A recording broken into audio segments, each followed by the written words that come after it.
Today on the TMZ Podcast. Welcome to the TMZ Podcast. Derek and Jason here.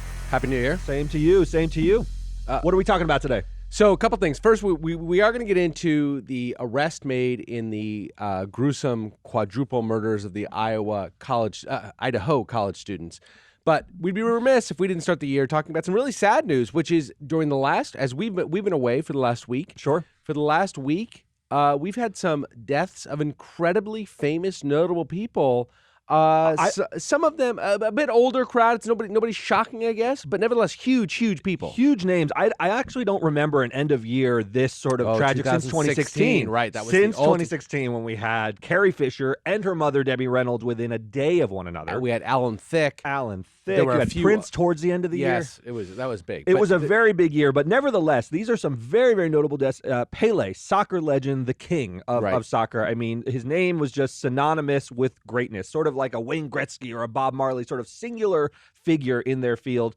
Pele passed away after a battle with cancer. He was in the hospital for a number of days and then just passed away. Real quick, before Pele, soccer was a four-letter word in the United States. You were not allowed to play soccer. When I was a little kid, Pele was just coming onto the scene. He became a titan as I was still a little kid.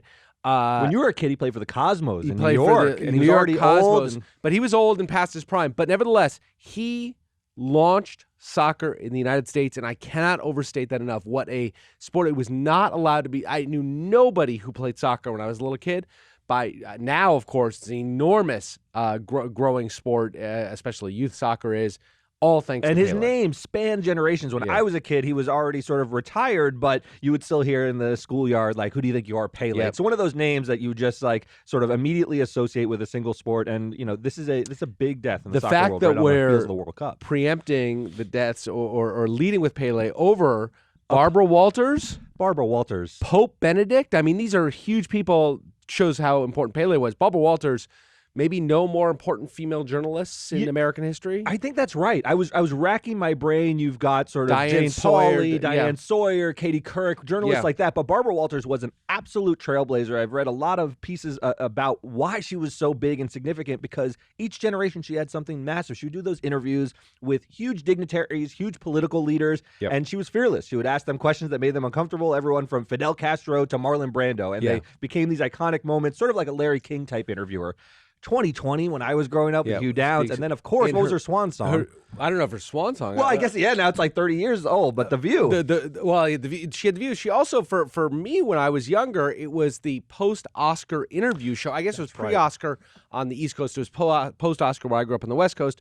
Interview show where she would get the biggest movie makers of the year, the people nominated for the big awards, and have them on interview style. And it all looked Vaseline and gauzy in those interviews. She had a really embarrassing moment where she asked somebody, I don't remember who it was, if you were a tree, what tree would you be? And it was sort of widely mocked. But nevertheless, huge pioneer. Pope Benedict, she was 94, I believe, second oldest person to die this week that's famous. Pope Benedict, the first man in 600 years to abdicate the papacy. Yes, it is wild. And he lived in the Vatican with him in sort of the back house with the current pope. Part of the retirement plan. And, you know, they were polar opposites, right? In the beginning, when he stepped down for old age and health issues, Pope Benedict sort of went into that back house and everyone thought, oh, now we're going to have a liberal pope in charge. What's actually happened, Pope Francis, of course, who has sort of more progressive views in general.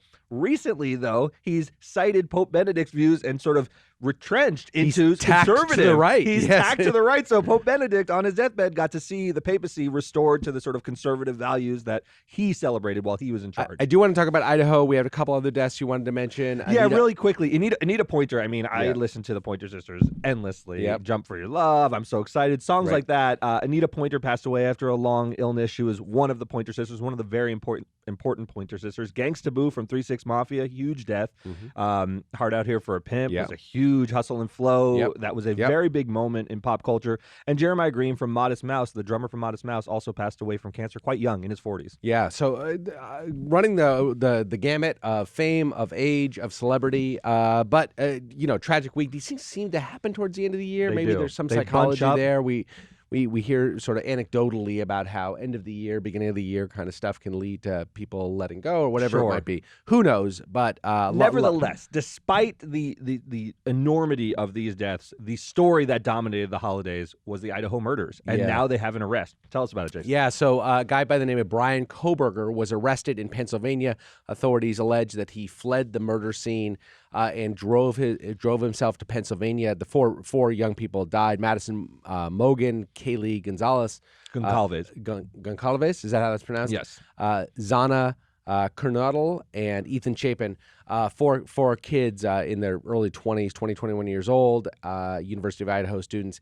Apparently, Coburger had attended Washington State University. I wasn't aware of this, but they're apparently like 10 miles apart. Yeah, when you get into the Mountain West like that, there's parts of Idaho that are just on the border of Washington, so the proximity is there. And so Moscow, Idaho, where the University of Idaho is, and Washington State are just a few miles apart across the Washington-Idaho border. He was seeking a graduate degree in criminology, which people have fixated on. Brian Coburger he's been painted as, a lot of people, stories have been coming out of talking to his friends and sort of trying to get a sense of who could have possibly committed a quadruple homicide in the dark of night while people were sleeping.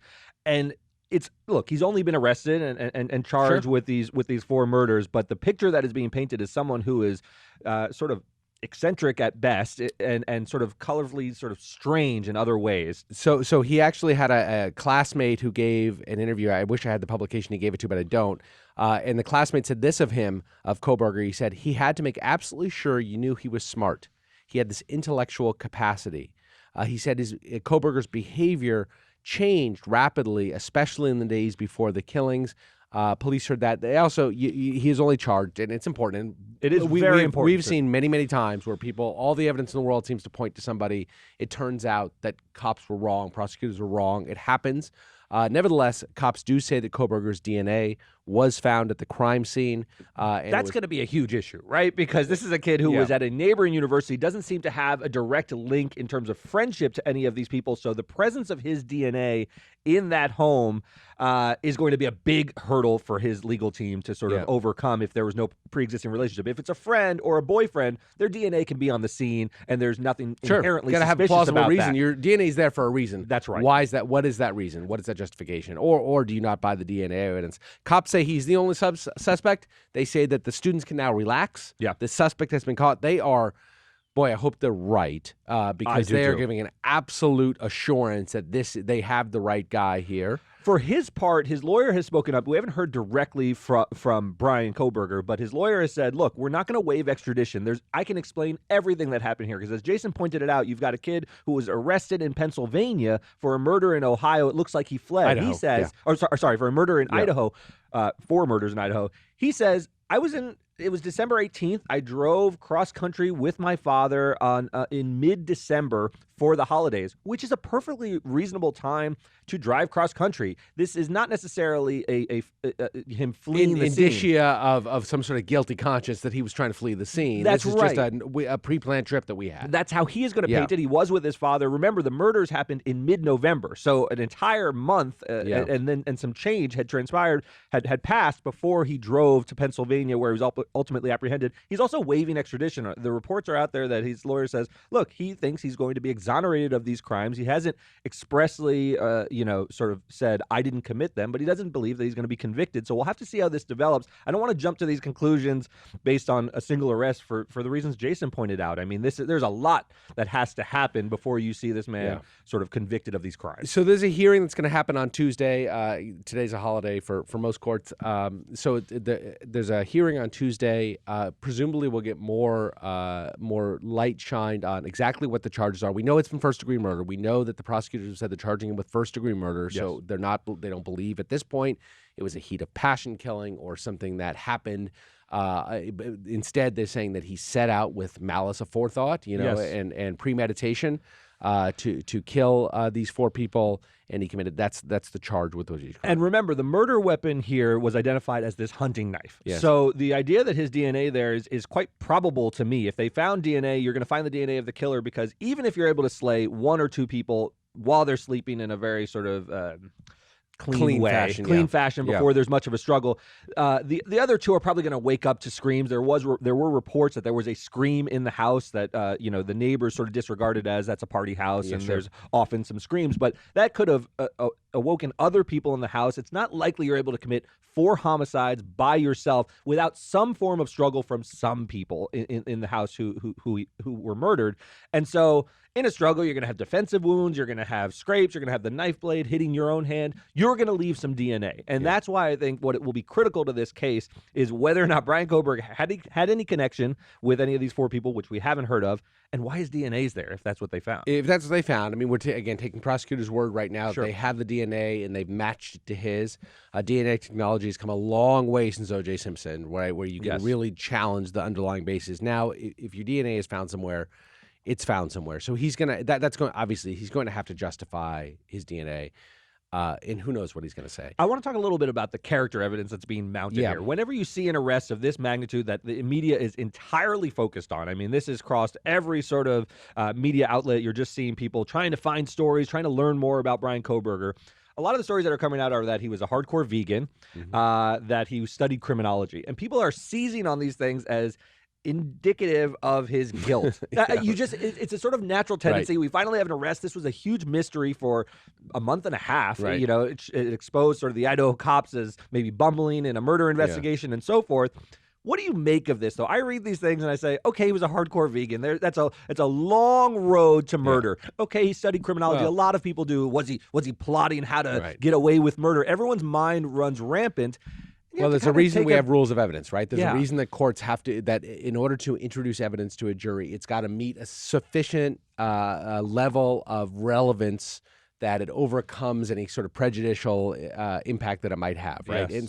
And courts are serious about the rules of evidence. The reason is because you present to a carnivorous jury the fact that he was a vegan, and they might just not like vegans. Yeah, Hitler was a vegan. Oh, he probably murdered people. It's nonsense. Was Hitler a vegan? Hitler was famously a vegetarian. So they ever seen that list where they list 2 columns of characteristics: vegan, all these positive things, and then all these philanderer and negative things, and one is FDR and one is Hitler.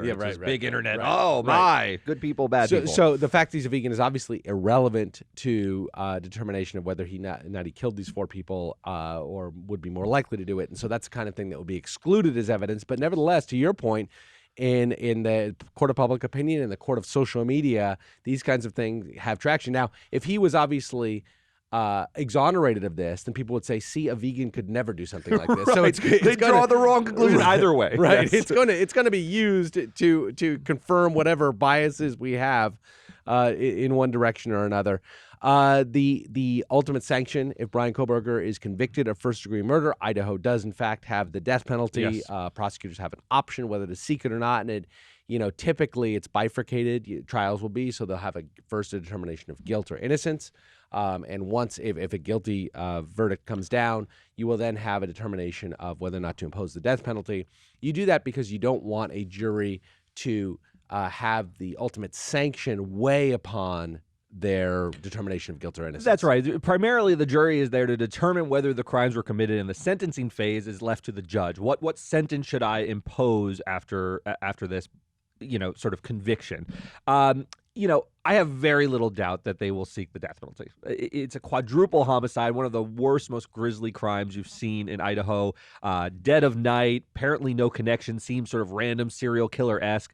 I have no doubt that the prosecutors will probably seek the death penalty. Whether they actually get it and what sort of mitigating circumstances are presented on Brian Coburger's behalf, that remains to be seen. Because to get the death penalty is very different than seeking the death penalty. And they'll look at aggravating circumstances and mitigating circumstances. Right. Unless you have certainly a gruesome crime, right? With a knife, horrendous, dark of night. But what we haven't heard is anything from him, and that can really tip the scales towards life imprisonment if enough is presented about his traumatic childhood and things of that nature.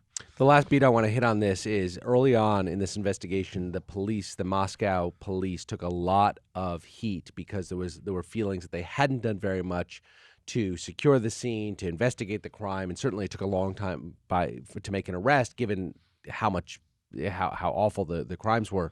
Are they vindicated now? I mean, assuming they have the right guy, is there a sense of vindication? They claimed, just to finish this up, they said that, look, we had to keep a lot silent. We had to keep a lot from the public because we didn't want to tip off the murderer that we were on his heels. I felt for them the entire time. I'll be honest with you. It felt like it was a very active investigation, but it was a mystery. Yeah. And cops are people. And to conduct a full investigation where you're able to run down leads while the media and everyone is sort of coming up with theories on TikTok is a difficult task. I mean, it's also a tiny police department with a tiny budget.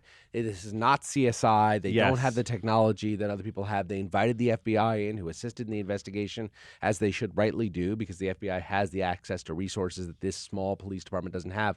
I also thought it was terribly unfair. I did. It was also rushes to judgment. We didn't know what the hell we were talking about out here in sort of Chatterville. Yeah. And we're just going after these folks without a knowledge of the facts. And they came out and said, look, we can't disclose everything. We're trying to track a suspect across an entire country. We know they've had an idea who this guy was for a long time. It takes time to bring him to justice and not screw this thing up. It really does. And one of the things I wanted to seize on is there was so much interest in the car that was driven. There was a white Hyundai. And remember, they found a burned out white Hyundai in the middle of the country somewhere. I think it was Arizona or Nevada. And everyone started harassing the person who owned that vehicle. Had nothing to do with Brian Coburger. A Hyundai is a very, very common vehicle. And that's why the police wanted to conduct their investigation without sort of the onslaught of the press and the theories on TikTok. Now, you're not able, we have a free press and they're entitled to sort of search for answers in their, on their own time and do these things. But I actually think it's a vindication of the police department. I think they did a great job, and we'll see where it leads. Social media really does suck sometimes. It really does. Real quick, before we let everybody go, tonight on Fox at 9 p.m. Eastern, 8 Central, the TMZ has a fantastic special, Lamar Odom, Sex Lies, and the Kardashians. Incredibly revelatory. We sat down with Lamar for a long, long time. We talked about everything from the brothel to his relationship with the Kardashian family to Tristan Thompson. You'll be shocked at the level of candor you get from Lamar Odom. I mean, I think of basketball players as quite guarded. Professional athletes usually sort of reserved and give stock answers to things. Yeah. Not the case with this documentary. Yeah. Lamar just opens up about his entire Kardashian saga, Tristan, as you said. So it really is must-see television. Most interesting thing he said, I watched the special over the weekend. I had an advanced copy because, I work here. Yeah. And it was... Perks of the job. Yeah, perks of the job. And he said that he was not... he did not take any drugs at the brothel that night he was saved. Unbelievable, right? I mean, the stories that were swirling at that time, for him to say that was jaw-dropping. Yeah. All right, everybody, thanks very much. We'll see you again tomorrow. See you next time.